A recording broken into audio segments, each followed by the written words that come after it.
Olá, pessoal, tudo bem? Sejam mais uma vez todos e todas muito bem-vindas ao podcast Aromas para Ouvir. Eu sou Estela Kiel, aromaterapeuta, e hoje eu trouxe uma convidada super especial para conversar com a gente. É a Paula Lisboa.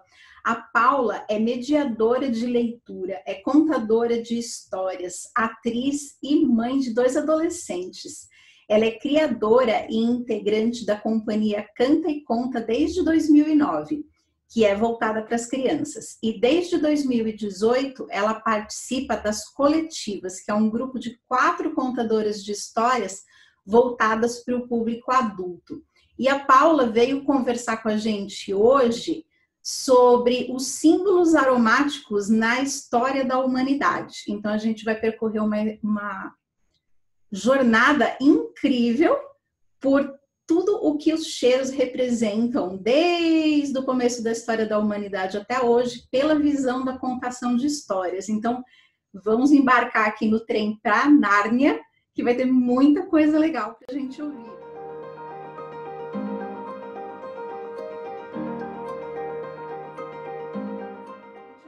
Paula, seja muito bem-vinda. Obrigada por você ter aceitado o convite para vir dividir o seu conhecimento aqui com a gente. E eu vou pedir para você se apresentar, porque é a primeira vez que você vem e o pessoal não te conhece.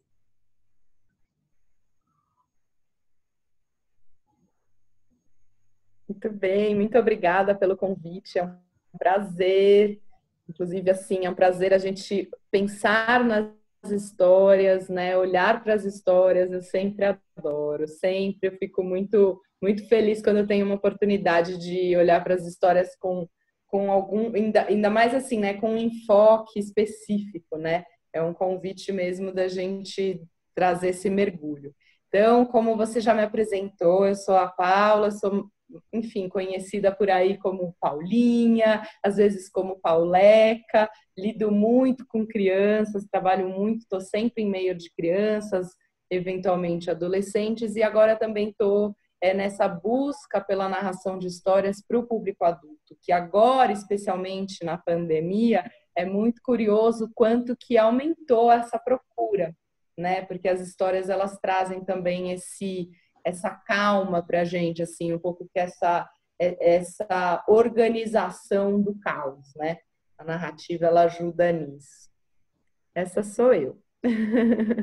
Ô, Paula, e conta um pouquinho para a gente, assim, como que foi que começou a sua história com a contação de histórias? Porque não é comum, né? É uma profissão lindíssima, maravilhosa, mas poucas pessoas, pelo menos não é uma coisa que a gente encontra, assim, como, por exemplo, quem trabalha em loja, no comércio, é uma profissão muito específica. Como que começou a sua história nesse ramo? Bom, eu me formei atriz, né? Então, a minha formação foi no teatro, eu estava indo para esse lado. É muito curioso na minha vida como veio a contação de histórias junto com a mediação de leitura, que é o trabalho que eu também desenvolvo desde 2006. Os 2 convites surgiram para mim na mesma época, no mesmo ano.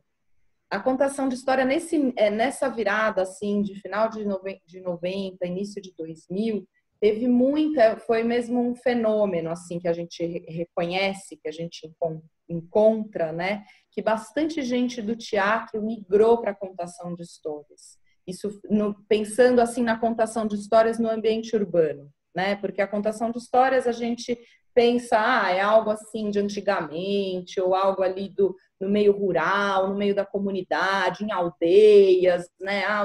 Os africanos, os indígenas, a gente acha que é algo assim distante de nós. E na verdade não é. Na verdade, tanto não é que ela nunca deixa de existir. Existe até um texto muito interessante do Walter Benjamin, que é sobre o narrador, em que ele fala sobre o final, sobre o quanto que o narrador está fadado ao fim, porque com o advento da imprensa, com o início dos romances escritos, o narrador ele vai perder o sentido na humanidade. E a gente vai ver, e isso foi escrito o quê? Né? lá no começo do século XX, enfim. Então, a gente vai vendo que, a despeito de toda a modernização, de toda a tecnologia, de todo o desenvolvimento humano e, né, da sociedade, a contação de histórias não só não deixou de existir, como ela se ampliou no ambiente urbano. Isso é mesmo... Bom, eu fiz a pós-graduação em contação de histórias, né, num espaço maravilhoso que tem aqui em São Paulo, que é a Casa Tombada, que eu super recomendo para quem se interessa por essa área, porque a contação de histórias ela tem muitas camadas para a gente olhar. Tem os livros, tem as narrativas orais, tem as ilustrações, os livros ilustrados, tem a coisa mais poética, tem a parte da escrita, tem a parte da sua criação, tem a parte da histórias de vida, biografias de vida, né? As histórias sobre que vão trazendo histórias da humanidade, né? Então, assim, tem muitos enfoques. Então, a Casa Tombada é um lugar maravilhoso, viu? Já recomendo aqui para quem se interessa por esse tema, vale muito a pena procurar. E lá tem alguns cursos de pós-graduação. Um deles é pós-graduação na arte de contar histórias. E aí a gente faz justamente esse debruçar, né, de olhar para esse fenômeno da narração de histórias no ambiente urbano, no ambiente, enfim, modernizado, né? E então, quando eu fui para a contação de histórias, assim, me convidaram, a gente tinha um espaço numa livraria que nem existe mais, que era a FINAC, que existia um espaço lá, todo sábado tinha uma contação de histórias. E foi uma amiga minha, que era contadora de histórias já na época, que também veio do teatro, e que cavou esse espaço. Ela insistiu, falou, vamos, vale a pena, conseguiu. E aí era todo sábado.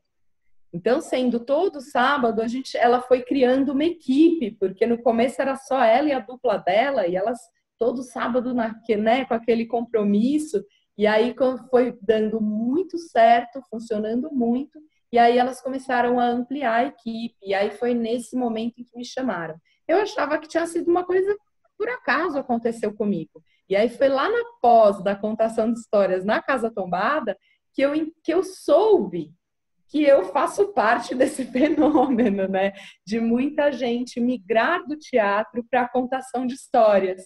A contação de histórias, ela exige menos preparo e produção, e ela promove esse encontro íntimo, né? Que tem muita troca. A história, ela traz a magia na própria narrativa. A gente não precisa ter tanta produção de cenário, de entrega para processo de criação de personagem, tudo que o teatro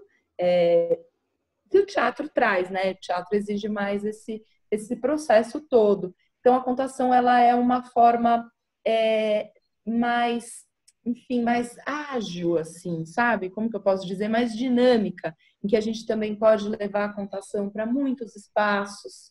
E, claro, né? Estou falando da contação de histórias para além do espaço escolar, porque também tem um outro fenômeno relativo à contação de histórias, que é reduzir a contação de histórias para o ambiente escolar, reduzir a contação de histórias para as crianças, né, como sendo algo voltado para a criança, que é maravilhoso, mas não é só, né?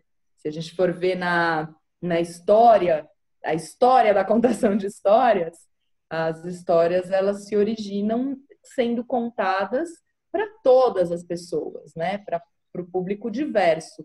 As crianças estavam junto com os adultos ouvindo as histórias, né? As histórias são para nós, para os seres humanos, e a história faz parte mesmo da humanidade, né? Desde que o homem se entende como gente, ele começa a criar narrativas que explicam o caos da existência.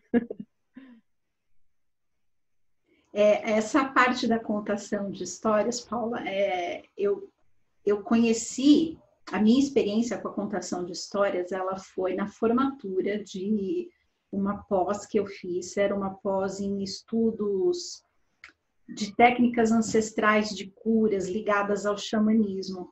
E no trabalho de encerramento, uma das meninas fez o trabalho de conclusão dela sendo uma contação de histórias. E eu lembro que eu fiquei fascinada, porque uma vertente minha dentro da aromaterapia estudar a história das plantas aromáticas, né? Como elas vêm acompanhando a história dos homens, dos seres humanos, ao longo dos tempos, como que elas migram de um lugar para o outro, os usos.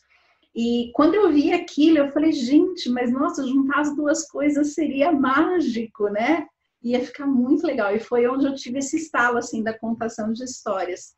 E aí eu fui pesquisar, fiquei sabendo que é uma profissão. Eu falei, nossa, meu, que coisa mágica. E, e desde então eu tenho procurado informações assim, com mais afinco dos contos e dos símbolos. E aí eu queria aproveitar que você está aqui hoje para abusar um pouco do teu conhecimento e perguntar assim, como que você enxerga essa questão da contação de histórias e esses símbolos das ervas, das plantas aromáticas ao longo dessa construção dos seres humanos? Porque eu imagino que seja uma informação antiga, até pontuando o que você falou, que as histórias elas eram usadas nas aldeias, nas tribos, nas pequenas comunidades, para passar conhecimento de uma geração para outra. Então, isso vem vindo. A gente tem os folclores, que falam muito das plantas. Como que é essa visão para você, na sua experiência?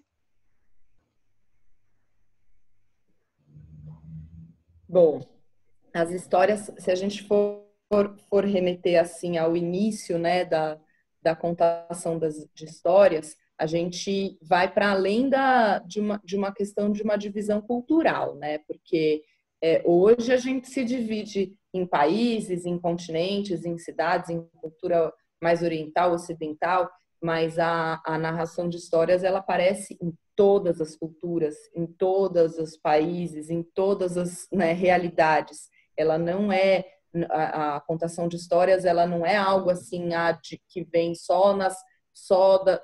das sociedades mais que vivem em comunidades, em pequenas comunidades, ou das sociedades que vivem só em pequenas aldeias. Não, né? A história ela está presente em todas as culturas, né? E aí você for vendo assim, for remetendo até quando que começou, quando que o homem começou a trazer histórias. Então, a gente chega lá mesmo no Homo sapiens, quando veio a entendimento da finitude da vida, né? Que daí quando começam a escrever historinhas ali na parede da caverna. E quando começam os rituais, né? Quando começam os mitos, quando começam a se originar os mitos. E tantos mitos de origem do mundo assim, tem os mitos da origem do mundo, como é que o mundo se formou, e tem também assim as explicações de por que de quando o cachorro passou a ser domesticado, de quando por que o coelho tem orelha grande, por que a origem da mandioca, a descoberta do milho, a descoberta de como fazer, como manipular o plantio, as plantações, né? Tudo isso aparece nas histórias. Se a gente vai vendo os contos tradicionais, é claro que a gente vê o que chegou para a gente até hoje, porque era tudo na oralidade, né? Era tudo ali na convivência, e que se passava de geração em geração, se passava de um para outro, vai se contando essas histórias. Mas a presença das ervas, a presença das plantas, a presença da própria da floresta como um cenário em que tudo pode acontecer, como um cenário em que a gente está fundido na natureza, como um cenário que também pode ser possível de eu tirar alimento de lá, né? Então, isso tudo aparece desde o início enfim, da criação das narrativas, né? A floresta como nutridora da existência humana. E eu sinto que esse lugar, assim, da gente pensar nas ervas, nos aromas, isso tudo tá também na floresta.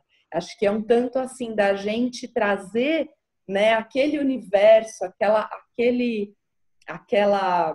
magia da floresta, trazer um pouquinho daquilo para a gente, né? Quantos contos que não mostram essa busca por plantas específicas, né? Ou encontrar, ou quando a gente conhece, quando o homem conheceu aquela planta, né? Então, por exemplo, tem um conto que é de origem dos indígenas americanos, ameríndios, né?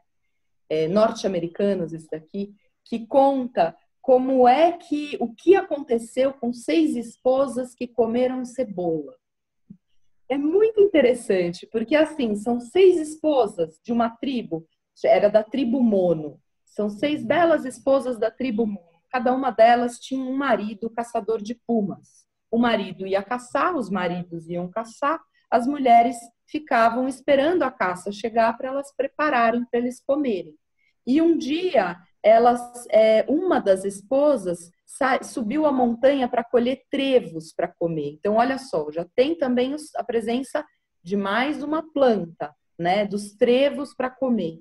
E aí ela descobre um alimento novo, que são cebolas silvestres.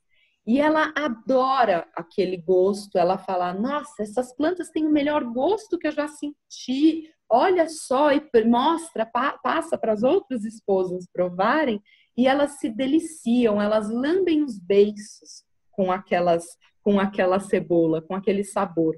O que acontece? Quando os maridos chegam, eles estranham o cheiro da cebola. Eles falam, meu Deus, que cheiro é esse horrível? E antes mesmo de chegar em casa, eles estão chegando perto da porta de casa, antes de entrar em casa, eles falam, que cheiro horrível é esse? E aí, quando eles chegam, eles entram em casa, eles descobrem que o cheiro horrível vinha da boca das suas esposas. E aí, eles criam uma questão ali, porque eles falam, olha, elas adoram, elas querem que eles provem, elas oferecem as cebolas para os maridos, mas eles não gostam, eles ficam com nojo, né?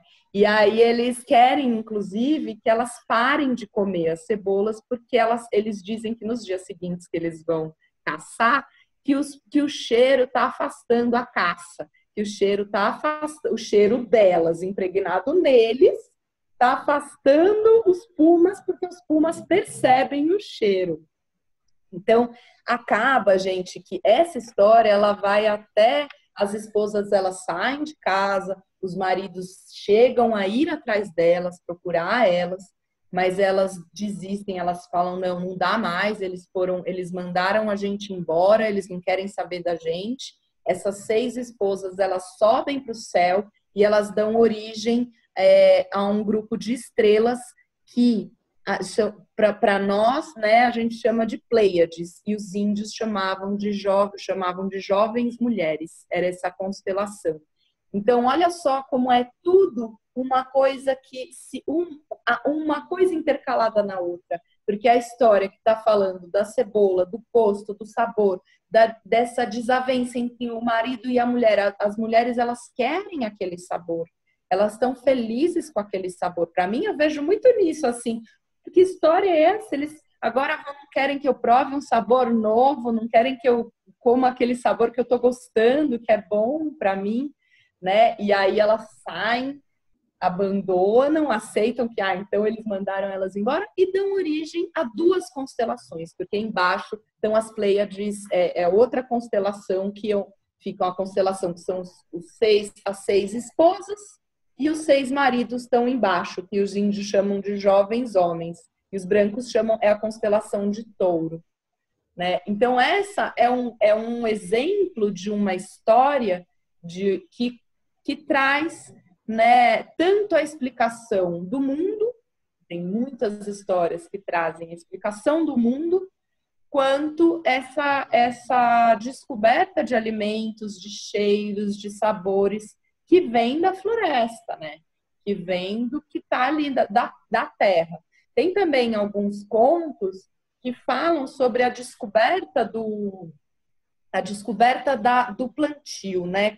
Porque além de, porque que nem essa, cebolas silvestres, elas encontraram as cebolas, iam lá, pegavam e comiam. Agora, a partir disso, para o plantio, né? Ou seja, domesticar essas cebolas e tantas outras ervas e alimentos e verduras e legumes, etc.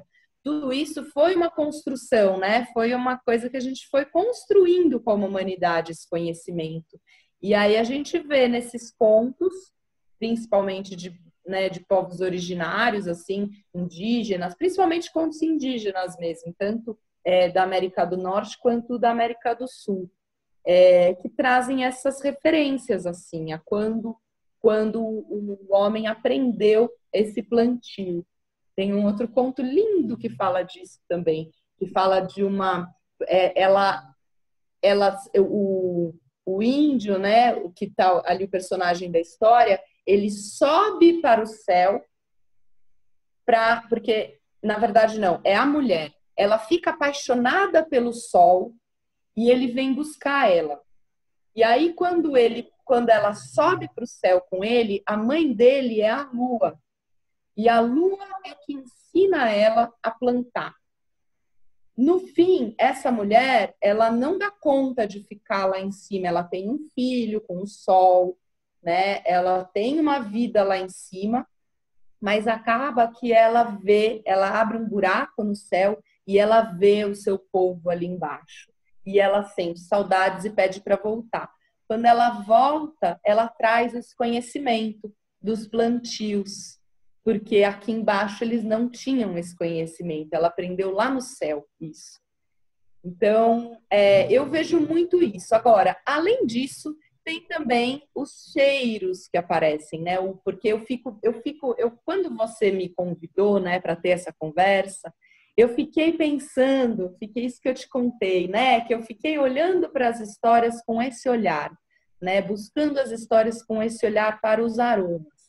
E ele se mistura muito com os sabores, né? O aroma e o sabor, eles se misturam, eles se complementam, né?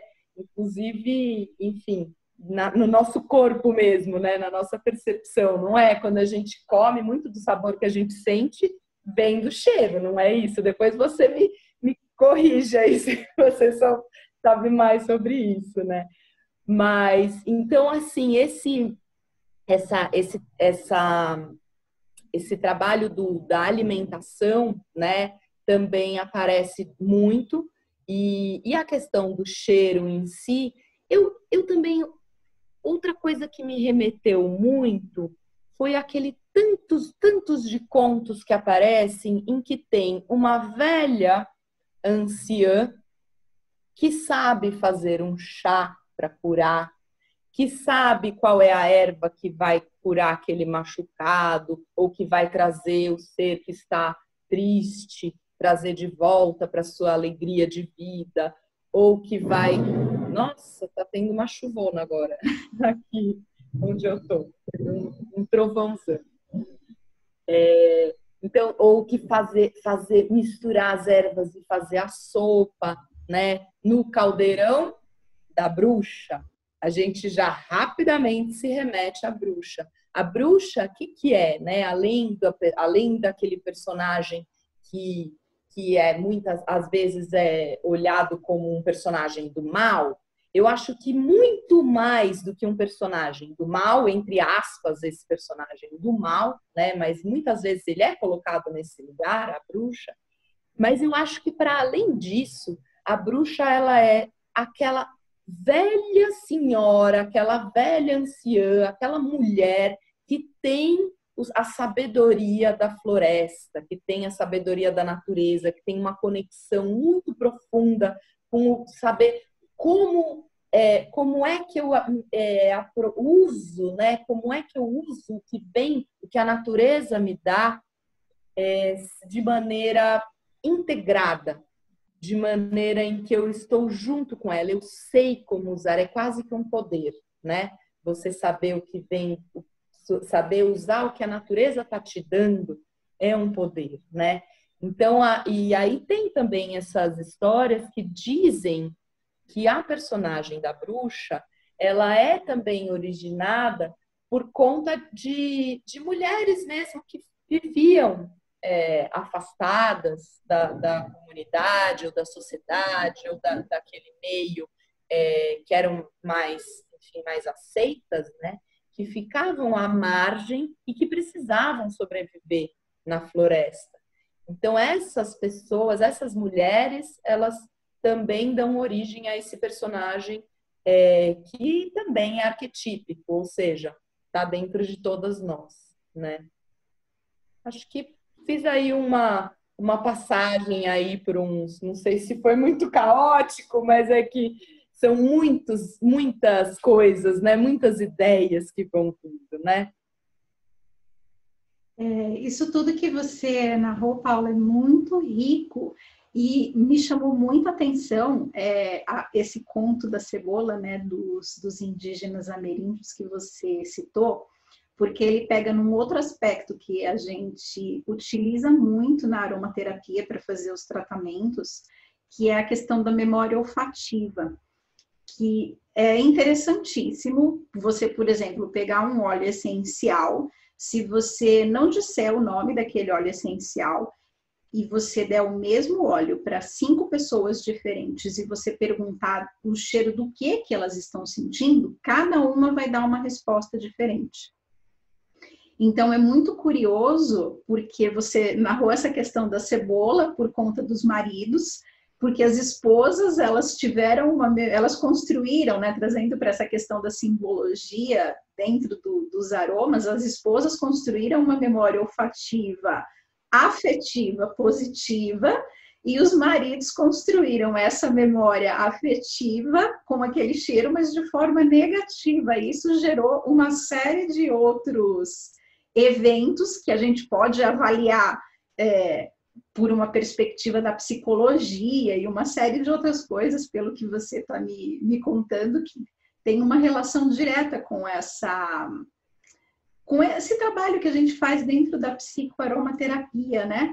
E essa associação dos cheiros com as memórias das pessoas faz parte também, acredito eu, que dos contos, né? Você tem algum, assim, que você tenha em mente, que você pode contar pra gente? Sabe o que me veio agora? Aquela imagem, aquela cena que aparece também em muitos contos de fadas, em que o gigante ou o troll, né, dependendo da origem do conto, ele faz sinto cheiro de criança e tem esse barulho do fungar, né? E isso faz parte, inclusive, da narrativa. O barulho, o som dele cheirando. Então ele faz sinto cheiro de inglês. Tem um conto no João e Pé de Feijão, é um conto em inglês, né? Então, quando você vai lá em algumas versões mais, enfim, mais originais, assim, eles falam, sinto cheiro de inglês, que é o gigante sentindo o cheiro da criança que é inglesa, né? E a partir daquele cheiro, tudo pode acontecer, né? Enfim, ele vai pegar, e aí como é que a criança vai se...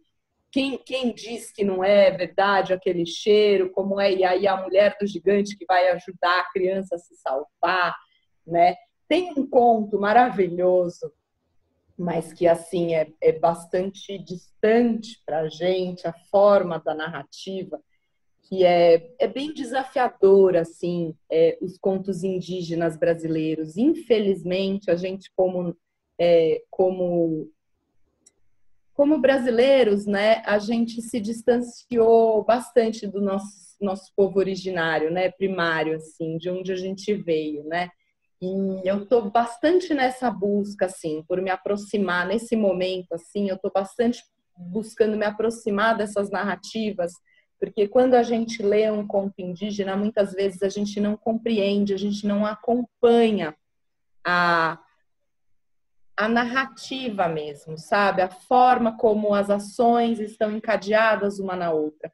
E isso evidencia um distanciamento nosso cultural, né? O que é bastante triste, porque visto que somos todos originários né? Viemos desse povo indígena, né? Tantos povos indígenas que viveram na nossa terra, né? Mas tem um conto específico que eu vou citar aqui, que se chama O Perfume Enlouquecedor. É um conto narrado pelo Daniel Munduruku, que é um autor, um escritor indígena que tem um trabalho muito lindo de aproximar as narrativas indígenas de todos nós, né? E ele conta é uma história que vem de um povo que deu origem ao nome da cidade de Manaus. Então, é um povo chamado Manaú, por conta desse nome Manaú, que veio a cidade de Manaus, tem esse nome Manaus, né, no Amazonas. E ele vai contando de moças que conheceram um moço muito bonito, que ele trazia, que além delas ficarem encantadas com a beleza dele, elas ficaram absolutamente inebriadas pelo perfume que ele tinha. Elas ficam assim completamente, são 3 moças que ficam assim completamente entregues para ele. Elas ficam encantadas com a beleza e também pasmas com o perfume dele. E ele se chama Piripiri.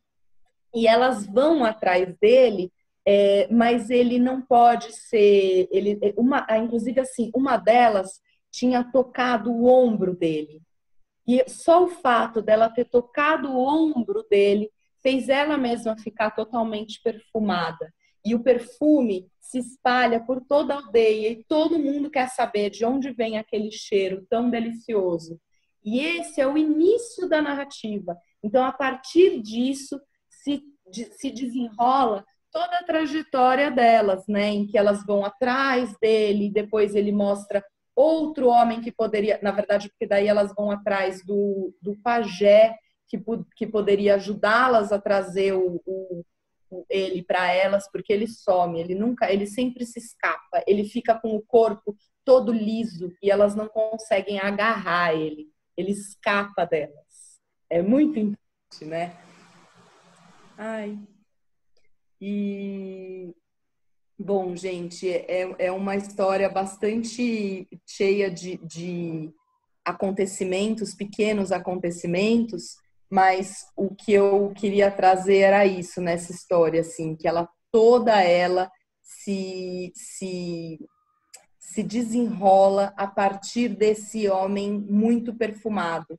E até tem um outro momento, uma outra passagem da história, em que a ordem do pajé, elas vão se aproximando cautelosamente do Piripiri e da sua mãe. Tem isso, o Piripiri, ele é filho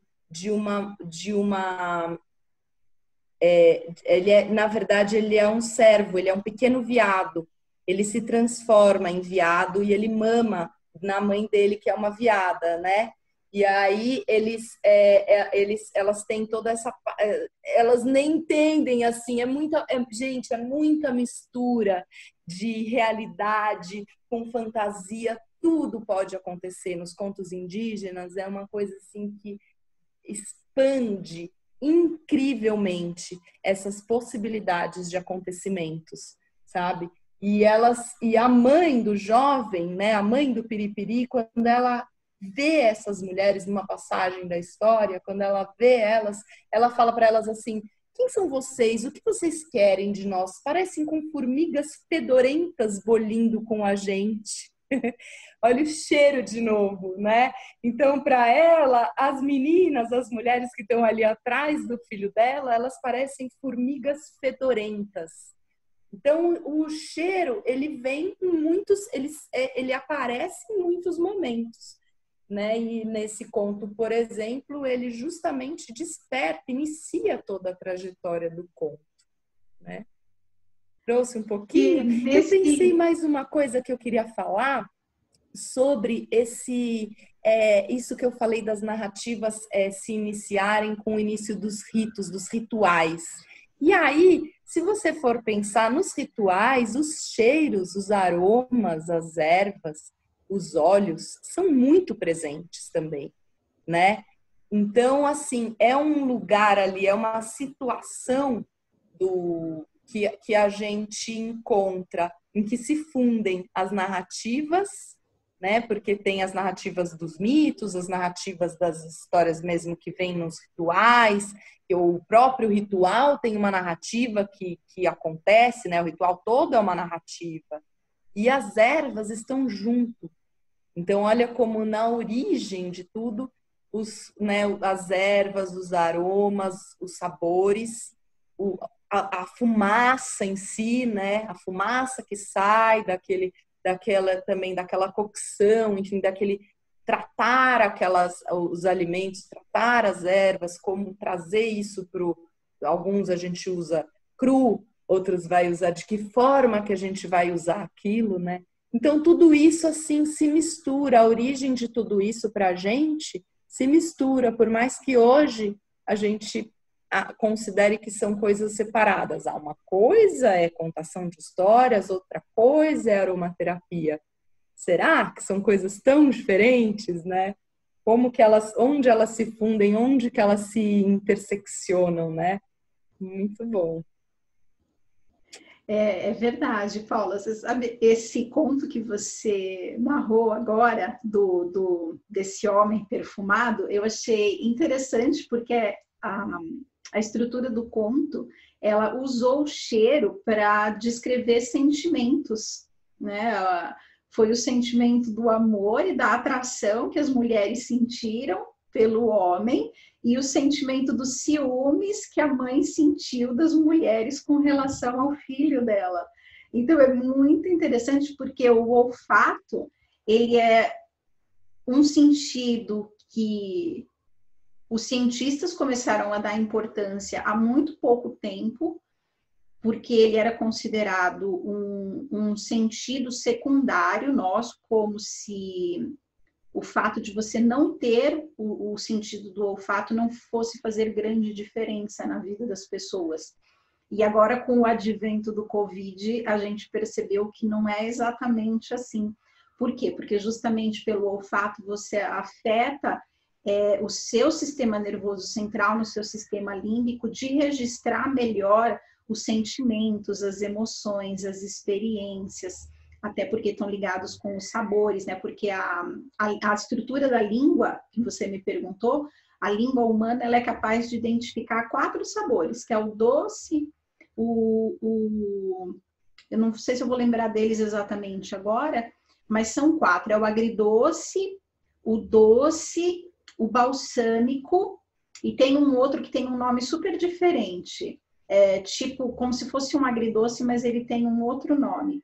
Fora esses 4 sabores, toda a gama dos outros que a gente sente, então, por exemplo, o sabor das ervas, de tempero, sabor de carne, sabores de legumes, isso tudo vem pelo nosso olfato, porque 70% do nosso paladar ele é composto pelo cheiro. Então, o olfato ele é um sentido nosso que opera no nosso subconsciente. Então, o que você pontuou dessa relação das histórias com o olfato eu vejo pelo menos uma ligação muito direta desses símbolos da humanidade com os cheiros, né, de traduzir sentimentos, situações, conhecimentos através dos cheiros e dessas narrativas, justamente por isso, porque o cheiro ele está ligado com essas narrações, mas ele é ligado num segundo plano. É como se fosse uma segunda camada para além daquela da descrição, né? O cheiro ele fica presente em tudo, ele está presente em tudo, mas e até é curioso você ter trazido tantos exemplos, porque ele está presente em tudo, mas dificilmente ele é citado. Ele é mais citado na história da perfumaria, por conta dos perfumes que já mexe direto com os olfatos. Mas é muito bacana ver que tem isso. Assim, as histórias da Bíblia narram bastante essa questão do cheiro por causa dos incensos, por causa das unções. E até existe uma confusão, porque algumas pessoas falam que eram usados óleos essenciais e na Bíblia, na verdade, eram usados extratos aromáticos, né?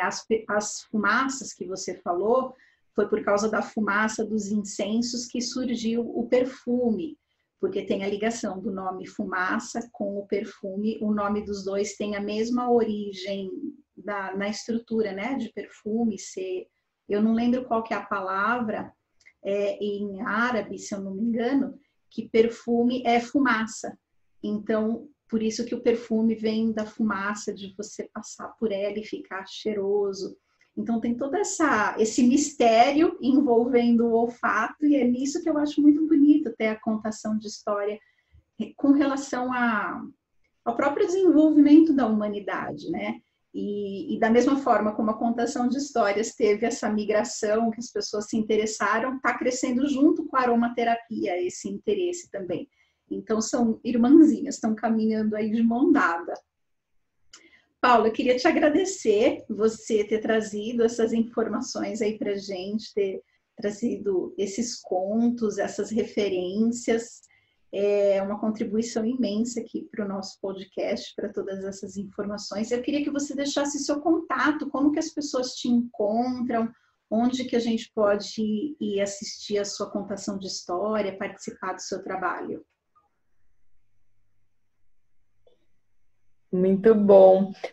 Bom, primeiro eu agradeço, né? Eu que agradeço todo esse convite, essa conversa. Adorei o que você falou agora. Adorei, porque realmente trouxe, completou, né? Deu aquela amarrada, assim. Muito obrigada.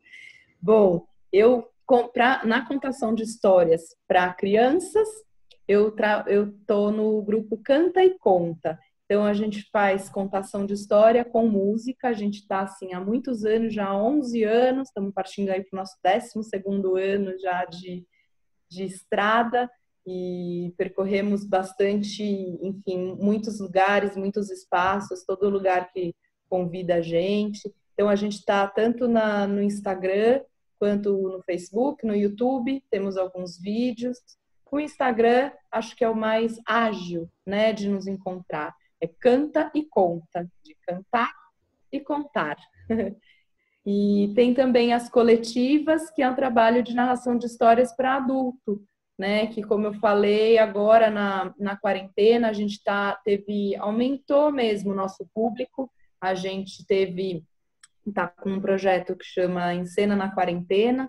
Então, a cada 1 mês e meio, a 2 meses, a gente abre uma sessão de contação de histórias pelo Zoom, né? Pela plataforma do Zoom, onde todo mundo é como se fosse assim, não é uma live em que as pessoas só assistem a gente contando, né? É mesmo uma roda de histórias. Está tendo bastante público, porque eu sinto que nesse momento desafiador aí da humanidade, as histórias trazem um alento, né? As histórias ajudam a gente a passar por muitas emoções duras, né? Da gente compreender, da gente sentir. Então, as histórias dão essa acalmada no coração e ajudam a gente a lidar com as emoções, né? Então, fica também o convite para visitar a nossa página também no Instagram, Coletivas Contos, e onde a gente divulga mesmo as próximas apresentações. Deve ter uma em breve. Que ótimo, tá, Paula. Adorei. É isso. Muito obrigada. Então, novamente, por você ter contribuído com a gente. Vou deixar os seus contatos na descrição aqui, tanto do podcast quanto desse vídeo. Quem quiser pode assistir o vídeo também no YouTube, que é o youtube.com/mosaico natural, que fica sempre disponível lá, e vocês podem conhecer a Paula e pegar os contatos dela também na descrição do vídeo. Paula, muito obrigada. E eu agradeço a todos vocês que puderam ficar com a gente até aqui, aprender um pouquinho mais sobre esse universo da contação de histórias, tão ligado aqui com a história da aromaterapia. Se vocês quiserem, vocês também podem visitar o meu Instagram, que é o @mosaico.natural.